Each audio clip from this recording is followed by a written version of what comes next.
الحمد لله رب العالمين والصلاة والسلام على سيد الأنبياء والمرسلين وعلى آله وأزواجه وأصحابه أجمعين أما بعد فأعوذ بالله من الشيطان الرجيم بسم الله الرحمن الرحيم. جیسا کہ احباب کو گزشتہ ویڈیو کے توسل سے یہ بات باور کروائی گئی کہ قربانی کے واجب ہونے کے معاملے میں علم دین سے دوری کی وجہ سے بہت سے ایسے احباب کہ جن پر قربانی دینا واجب ہوتی ہے لیکن علم دین سے دوری کی وجہ سے غفلت اور سستی کی وجہ سے وہ لوگ قربانی نہ دینے کی وجہ سے جو کہ ان پر واجب ہوتی ہے گناہ کا ارتکاب کر لیتے ہیں لیکن انہیں معلوم بھی نہیں ہوتا. کل آپ احباب کے سامنے اس بات کو واضح کیا گیا کہ وہ احباب جن کے پاس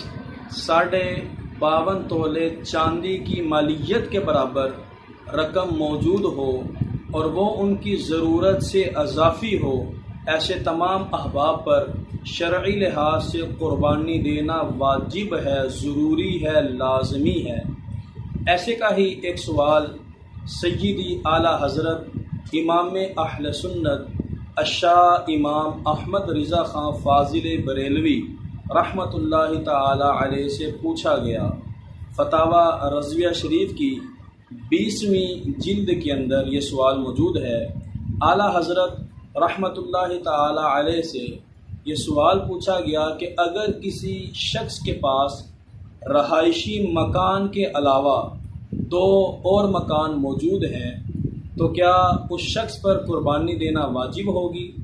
یہ سوال سیدی اعلیٰ حضرت رحمۃ اللہ تعالی علیہ سے پوچھا گیا. تو سیدی اعلیٰ حضرت امام اہل سنت الشاہ امام احمد رضا خان فاضل بریلوی رحمۃ اللہ تعالی علیہ نے جواب ارشاد فرمایا کہ ایسے شخص پر قربانی دینا واجب ہوگی اور اس کی کئی وجوہات سیدی اعلیٰ حضرت امام اہل سنت رحمۃ اللہ تعالی علیہ نے بیان فرمائی. اعلیٰ حضرت لکھتے ہیں کہ اس شخص پر قربانی دینا واجب ہے اگر اس کا ایک مکان یا ایک مکان سے جو اضافی مکانات اس کے پاس موجود ہیں اور وہ اس کی ضرورت اصلیہ سے حاجت اصلیہ سے اضافی ہیں اور ان کی مالیت 52.5 تولے چاندی کے برابر ہے تو اس شخص پر قربانی دینا واجب ہے. سیدی اعلیٰ حضرت رحمۃ اللہ تعالی علیہ مزید فرماتے ہیں کہ اگر اس کے پاس ایک رہائشی مکان اپنا موجود ہے اور جو باقی کے 2 اضافی مکانات اس کے پاس موجود ہیں، اگر وہ مکانات اس کے کرائے پر ہیں تب بھی اس پر قربانی دینا واجب ہے. اگر وہ مکانات کرائے پر نہیں خالی پڑے ہوئے ہیں تب بھی اس پر قربانی دینا واجب ہے. اور اگر 2 مکانات کی جگہ خریدی ہے، سادی زمین ہے، مکان بھی نہیں بنا،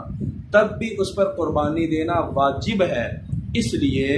کہ جو اس کا اپنا رہائشی مکان ہے اس کے علاوہ جو باقی اس کے 2 مکانات ہیں وہ اس کی حاجت اصلیہ سے علاوہ ہیں، یعنی اس کی ضرورت سے علاوہ ہیں. تو ایسے شخص پر قربانی دینا واجب ہے اس لیے کہ 2 مکانات کی مالیت 52.5 تولے چاندی کی رقم کے برابر تک پہنچ جاتی ہے، بلکہ اس سے بھی زیادہ ہو جاتی ہے. مزید سیدی اعلیٰ حضرت رحمۃ اللہ تعالی علیہ فرماتے ہیں کہ اگر کسی شخص کے پاس اضافی مکان تو موجود نہیں لیکن اس کا اپنا ایک رہائشی مکان ہی اتنا بڑا ہے کہ اس مکان کا ایک حصہ تو اس کی ضرورت میں استعمال ہو رہا ہے، اس کی حاجت میں استعمال ہو رہا ہے، لیکن ایک ہی مکان کا جو دوسرا حصہ ہے وہ اس کی ضرورت میں شامل نہیں، اور ایک ہی مکان کا اگر خالی حصہ جو کہ استعمال میں نہیں ہے اس کی مالیت 52.5 تولے چاندی کی رقم کے برابر پہنچ چکی ہے تو ایک ہی رہائشی مکان میں رہنے والے پر بھی قربانی دینا واجب ہوگی. اسی طریقے سے وہ احباب بھی غور کریں گے اس بات پر کہ جنہوں نے دکانیں کرائے پر دی ہوئی ہیں یا دکانیں کرائے پر نہیں ہیں لیکن بنائی ہوئی ہیں یا دکانوں کے لیے جگہ خرید کر رکھی ہے، ابھی دکانیں ہی نہیں بنی، تو ان تمام احباب پر بھی شرعی لحاظ سے قربانی دینا واجب ہے۔ یہ قربانی کے معاملات اور مسائل بڑے نازک ہیں، ہمیں علماء کرام سے رابطہ کر کے قربانی کے ان مسائل کو ضرور سیکھنا چاہیے۔ ابھی ایک بڑا اہم مسئلہ میرے آپ احباب کے سامنے رکھا ہے، تو اس مسئلے کو مد نظر رکھتے ہوئے اپنی جانچ کی جائے اور دیکھا جائے، پرکھا جائے کہ کیا ہم پر قربانی دینا واجب ہے یا نہیں۔ ایسا نہ ہو کہ قربانی دینا تو واجب ہو لیکن قربانی نہ دے کر ہم گناہ گار بن جائیں اور گناہ کا ارتکاب کر لیں۔ اللہ رب العزت دین اسلام کے معاملات کو، مسائل کو سمجھ کر ان پر عمل کرنے کی توفیق عطا فرمائے۔ وآخر دعوایا ان الحمد للہ رب العالمین۔